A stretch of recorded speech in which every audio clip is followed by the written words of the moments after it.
अस्सलामुअलैकुम वरहमतुल्लाहि वबरकातुहू। स्वागत है आप तमामी नाजरीन का अलीमी एकेडमी 92 चैनल में। साथियों, उम्मीद करता हूं कि आप तमामी नाजरीन बखैर होंगे। साथियों, फिर से मैं एक नई और लेटेस्ट वीडियो बिहार बोर्ड के 10वीं क्लास के सेकंड नंबर पे आने वाली किताब रोशनी से चैप्टर नंबर 6 लेकर के आपके बीच हाजिर हूँ।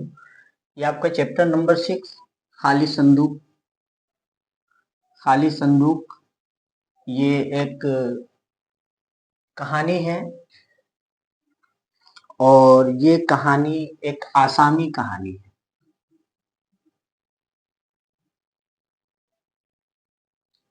ये एक आसानी कहानी है साथियों, तो आप धीरज रखेंगे। अब इसमें बहुत सारी बातें मैं आपको बताने वाला हूँ। साथियों, मैं आपको बता दूं कि ये जो खाली खाली संदूक आप चैप्टर देख रहे हैं, ये चैप्टर नंबर 6 है। इस खाली संदूक का मामला क्या है, इस सारी चीज को मैं आपके बीच रखूंगा। पहले आप इसके किरदार को देख ले। इस चैप्टर के जो राइटर है वो इंदिरा गोस्वामी जी है। इंदिरा गोस्वामी जी है जो इसके मुसन्निफ है। और इस खाली संदूक चैप्टर के जो मरकजी किरदार है वो तेरा दोई नाम की लड़की है। एक किरदार हैबर है, एक किरदार छोटे कंवर है और एक किरदार सोमेश्वर है। और इस कहानी में एक चीज आने वाला, किरदार तो नहीं कह सकते, लेकिन एक चीज है जो आने वाली है, उसका नाम है हेजी। हेजी एक पेड़ है। साथियों, इसी के बीच पूरी कहानी आपकी गर्दिश करेगी, आप देखेंगे। साथियों, मैं आपको बता दूं, ये तेरा दोई नाम की लड़की है। ये लड़की, इसके मेन किरदार है इस कहानी के। इस तेरा दोई नाम की लड़की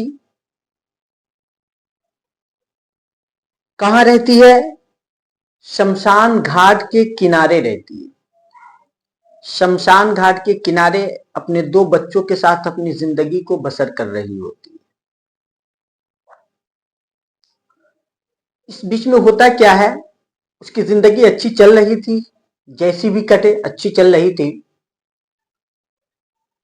इस तेरा दोई के जो शौहर है, पति है, वो पति ट्रक ड्राइवर है, ट्रक चला रहा होता है। शराब के नशे में एक मर्तबा वो ट्रक चला रहा होता है, तो उसके ट्रक के नीचे 2 बच्चे आ जाते जिसको वो कुचल देता है और फिर पकड़ा भी जाता है। उसको जेल हो जाती है, जेल की सलाखों के पीछे हो जाता है। अब तेरा दोई की जिंदगी थोड़ी सी उथल पुथल हो जाती है, जिंदगी गुजारना थोड़ा सा दुश्वार होने लगता है। इस बीच में हेबर नाम का आदमी इस हेजी से, इस तेरा दोई से फायदा उठाने की कोशिश करता है। अगर कहानी में देखा जाए तो इस हैबर नाम का आदमी इस तेरा दोई से काफी मर्तबा नफसानी ख्वाहिशात मिटा चुका था और हमा वक्त ये तैयार रहता था कि मुझे तेरा दोई मौका दे और मैं इससे अपनी नफसानी ख्वाहिशात पूरी करूं। इस कहानी में इस लड़की को दिखाया गया है और ये हेबर नाम का आदमी इस हेजी दरख्त के पास हमेशा सुबह सुबह इंतजार करता और तेरा दोई सबसे पहले सुबह में उठ जाती थी। तेरा दोई हमेशा सुबह में उठा करती थी और ये शख्स तेरा दोई के उठने के बाद ये हेजी के पेड़ के नीचे खड़े होकर इंतजार करता रहता कि तेरा दोई मुझे कोई तेरा दोई को हेजी, हैबर नाम का आदमी हेजी के दरख्त के नीचे से एक प्रपोजल देता है कि तेरा दोई, अब तेरा क्या होगा? अब तो तेरे पति भी नहीं रहे, तेरे पति ने 2 लोगों को कुचल डाला है, उसे जेल हो गई है और उसका बेल होना मुश्किल है, वो जेल से बाहर नहीं आ पाएगा। तो ऐसा करो ना, अपनी जवानी को क्यों बर्बाद करोगी? तो अपनी जवानी को मेरे हवाले कर दे और इसके बदले मैं तेरे साथ तेरे हर ख्वाहिश को पूरी करूंगा, तेरे बाल बच्चों को भी देख रेख करूंगा, तुझे कहीं से किसी तरह की कोई दिक्कत नहीं होने दूंगी। तो ये लड़की उस वक्त उसको मना कर देती है, मना करती है। ये शादी का प्रपोजल देता है हैबर, लेकिन इस प्रपोजल को वो मानती नहीं। वो नाजायज संबंध में रहना पसंद करती है लेकिन जायज संबंध में जाना नहीं चाहती। सीधी बात जो कहानी में आपको दिखाया गया है। फिर होता क्या है कि कुछ दिन गुजरते हैं, दिन गुजरते चले गए, ये पीछा करता रहा, दिन गुजरते चले गए। एक दिन रात में उसके दरवाजे पे एक दस्तक होती है। दरवाजे को जब वो खोलती है तो उसका भाई सोमेश्वर, उसका भाई तेरादोई का भाई सोमेश्वर दरवाजे पे खड़ा है। अंदर आने को बोलती है, अंदर जाता है तो देख करके उसके पांव के नीचे से जमीन खिसक जाती है। वो देखता ये है कि उसके बहन के घर में वो खाली संदूक पड़ा हुआ है जिस संदूक में इस छोटे कवर के लाश को लाया गया था। इस छोटे कवर के लाश को लाया गया था। अब ये शख्स परेशान होता है। मामला कुछ ऐसा है कि इसके सोमेश्वर के पांव के नीचे से जमीन खिसक जाती है। उस खाली संदूक को देख करके वो बहुत ज्यादा परेशान होता है, गुस्सा से आंख लाल पीला हो जाता है। आंख लाल पीले करके अपने बहन की तरफ वो देखने लगता है। फिर कहता है तुझे मालूम है कि ये कहाँ से और ये क्या चीज है? तो कहा हाँ ये खाली संदूक है, मैं शमशान घाट से लेकर के आई हूँ। कहा तुझे पता है कि ये किसका है? तो वो कुछ देर खामोश रही। फिर सोमेश्वर कहता है ये वो संदूक है जिस संदूक में छोटे कवर के डेड बॉडी को लाया गया था, जिसके डेड बॉडी को इसी खाली संदूक में जो तेरे पास है इसी संदूक में लाया जाता। चूंकि सोमेश्वर को इसलिए पता था कि जहां ये एक्सीडेंट हुआ था, जिस जगह पे ये एक्सीडेंट हुआ था, वहीं से मैं आपको बताऊं कि वो एक्सीडेंट कहाँ हुआ था। गालिबन वो गुजरात में एक्सीडेंट हुआ था।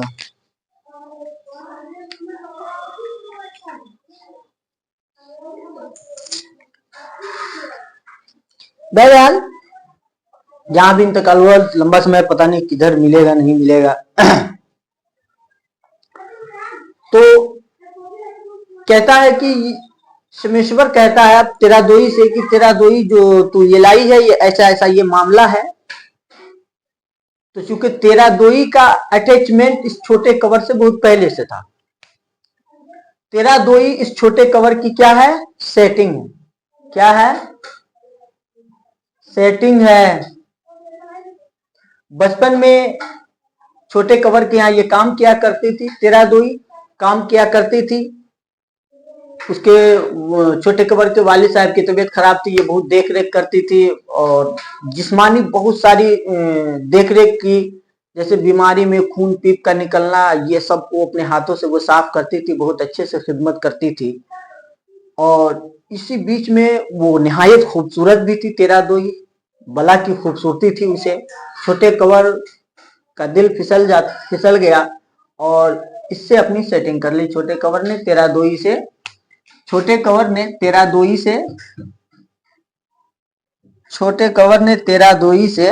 सेटिंग कर ली। तेरादोई से सेटिंग हो गई। छोटे कवर कसम भी खाया था कि मैं तुझी से शादी करूंगा, मेरी शादी तुमसे होगी, मैं तुमसे शादी करूंगा। और ये निचले दर्जे की और छोटी जात की लड़की थी, लेकिन छोटे कवर ने ये सारे वादे वही कर करके, शादी का झांसा दे करके इसके जिस्म से खिलवाड़ भी कई मर्तबा कर चुका था। तो ये परिवार जो छोटे कवर का था वो ठाकुर घराने का था। उसके बाप भी थोड़ी देर के लिए राजी हो गया था कि तेरी शादी मैं उससे करूंगा, लेकिन ठाकुर घराने में, ठाकुर समाज में हंगामा आराई शुरू हो गई कि हम क्या ठाकुर है और छोटे जात के लोगों से शादी करेंगे, जिसकी वजह से ये ड्रॉप कर दिया गया। और बाप ने फिर इसका विरोध कर दिया छोटे कवर को, और छोटे कवर की पोस्टिंग हो गई कहाँ? उसी शहर में, और वहीं उनकी शादी भी हो गई थी। और वो शादी हुई नहीं थी, शादी लग गई थी, और वो शादी हो भी गई थी। और शादी के बाद वो अपनी दुल्हन के साथ घर आ रहा था, आसाम लौट रहा था, घर आ रहा था।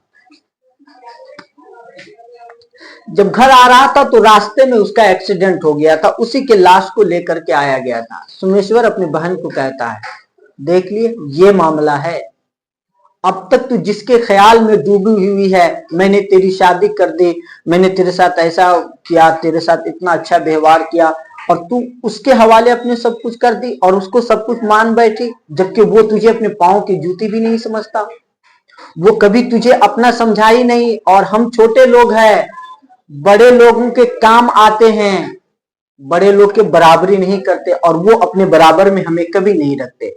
और ये सदियों से होता जा रहा है, जो बड़ा होता है अपने छोटे का ख्याल नहीं करता है, ऊंच जाति के लोग नीच जाति के लोगों के साथ भेदभाव करते हैं, उनको दबाते हैं, ये हमेशा से होता रहा, तुम समझने की कोशिश करो। अब ये मामला ऐसा हुआ कि भाई के इस बात ने तेरा दोई के ऊपर वो असर किया कि उस तेरा दोई ने जिस खाली संदूक को अपने घर में ला करके उसमें वो सोया करती थी, उसे सुकून मिला करता था, अब वो खाली संदूक उसे नागिन की तरह डसने लगा था, नागिन की तरह वो संदूक डसने लगा था। भाई के जाने के बाद भाई ने कुछ खत लिए और शादी का कार्ड उसके मुंह पे मारा और अपने भांजी को कुछ पैसे दिया और वहां से चल दिया। अब बहन के ऊपर वो असर हुआ कि बहन ने अपने बाल बच्चों के साथ मिल करके उस खाली संदूक को दोबारा शमशान घाट में फेंक दिया, दोबारा शमशान घाट में फेंक करके उसे जला करके राख कर दिया। चूंकि जब होता क्या है कि हम किसी के ऊपर भरोसा कर रहे होते हैं, जब हमारा भरोसा किसी के ऊपर हो और वो शख्स हमारा भरोसा तोड़ दे, तो फिर हमें अब दूसरी किसी चीज पे भरोसा हम नहीं कर सकते। तो भरोसा तेरा दोई का टूट चुका था, सब्र के बाद टूट गया, तो तेरा दोई ने उसी वक्त से अपने सारे रिश्ते और मोहब्बत के जितने भी अटैचमेंट थे, जितने भी रिश्ते नाते थे, सारे को तोड़ करके खत्म कर दिया। उसके बाद अपनी जिंदगी को अपने बाल बच्चे के साथ इज्जत के साथ गुजारा। यह है आपकी असल कहानी। आपने देखा ये इंदिरा गोस्वामी आसामी कहानी को इन चीजों में लिखा है। वजह यह है कि ये कहानी इतना भी कॉम्प्लिकेटेड नहीं है, बिल्कुल आसान साफ सुथरी जबान में है कि तेरा दोई नाम की लड़की को मरकजी किरदार बना करके उसके किरदार को अपनाने की कोशिश की है। कभी तो अपने से बड़े लोगों के बीच इसको दिखाया जाता है, कहीं अपने बराबर के लोगों में, अपने से बड़े लोगों के बीच में जब इसे दिखाया गया वहां भी ये नाकाम हुई, और अपने लोगों के बीच में दिखाया गया यहां भी ये नाकाम हुई। यानी वहां भी इसकी जिस्म फरोशी हुई और यहां भी इसकी जिस्म फरोशी हुई। कुल मिलाकर के यह है कि कमजोर हमेशा दबाए जाते हैं, और यही इस कहानी का मेन उद्देश्य है, जहां पे ऊंचे तबके के लोग निचले तबके के लोग को अपने पांव की जूती समझते हैं, और जब तक वो पांव में आरामदेह है तब तक उसे रखते हैं, और जब वो तकलीफ देने लगे तो उसे बाहर कर देते हैं। ऐसा ही तेरा दोई के साथ होता है। तो साथियों, उम्मीद करता हूं कि ये बातें और ये सारी चीजें आपको अच्छी तरह समझ में आई होंगी। अगर आपको अच्छी तरह बात समझ में आती है तो आप वीडियो को लाइक कर देंगे और ज्यादा से ज्यादा इसे शेयर कर देंगे। आइए इसके कुछ क्वेश्चन आंसर को देख लेते हैं। सवाल नंबर 1 है कि तेरा दोई कहां रहती थी? तो तेरा दोई शमशान घाट में रहती थी, अब जान चुके हैं। सवाल नंबर 2 है कि सुबह सवेरे फूटने के कबल हेजी के दरख्त के नीचे कौन आकर खड़ा होता था? उस हेजी के दरख्त के नीचे कौन आकर खड़ा हो जाता था? तो सुबह सवेरे फूटने के कबल हेजी के दरख्त के नीचे हैबर आकर खड़ा होता था। शराब के नशे में अपनी तेज रफ्तार गाड़ी से किसने 2 आदमियों को कुचल डाला था? तो तेरा दोई का वो शौहर था, तेरा दोई का वो पति था। स्याह रंग का काली संदूक तेरा दोई कहां से लाई थी?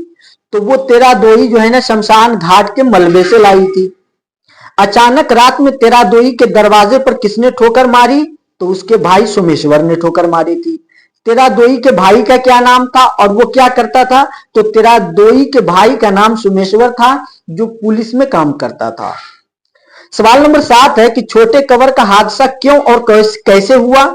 तो जवाब इसका यह है कि छोटे कवर का हादसा आसाम में एक जीप उलटने से हुआ था।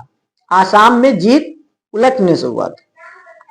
सवाल नंबर 8 है कि छोटे कवर की लाश को शमशान घाट में किस चीज से लाया गया था? तो छोटे कवर की लाश को खाली संदूक में बंद करके लाया गया था। तेरादोही के बच्चों को किसने कुछ सिक्के दिए थे? तो सोमेश्वर तेरादोही का भाई है, उसी ने वो सिक्के दिए थे। सवाल नंबर 10 है कि तेरादोही के मुंह पर उसके भाई ने क्या फेंका? तो तेरादोही के मुंह पर उसके भाई सोमेश्वर ने चंद खतूत का बंडल और वो शादी का कार्ड फेंका था। साथियों, यही वो आपके चैप्टर है, यहीं पे आपका chapter with question answer complete होता है। आशा करता हूं कि सारी बातें आपको समझ में आ गई होंगी। अगर बात समझ में आई हो तो वीडियो को लाइक कर देंगे और ज्यादा से ज्यादा इसे शेयर कर देंगे, और जो लोग इस चैनल पे नए हैं उस चैनल को सब्सक्राइब कर देंगे, ताकि आपके लिए आइंदा भी मैं अच्छी अच्छी वीडियो लेकर के आता रहूं और आपके मुस्तकबिल को मेरी ये उद्देश्य है, मेरी ये आदत बन चुकी है और मेरा ये मकसद बन चुका है कि मैं बच्चे को दिलासा नहीं दूं बल्कि उसे रिजल्ट दूं, ताकि वो अपनी जिंदगी को रोशन और ताबनाक बना सके। तो ज्यादा से ज्यादा इसे शेयर कर देंगे, और जो लोग इस चैनल पे नए हैं उस चैनल को सब्सक्राइब कर देंगे, साथ ही बेल आइकन को दबा देंगे ताकि इस चैनल पे जो भी वीडियो अपलोड हो उसका नोटिफिकेशन सबसे पहले आपको पहुंचे। आज की वीडियो में बस इतने ही, मिलते ही अगले वीडियो में अगले टॉपिक के साथ। तब तक के लिए इजाजत चाहता हूं। खुदा हाफिज, अस्सलामु अलैकुम।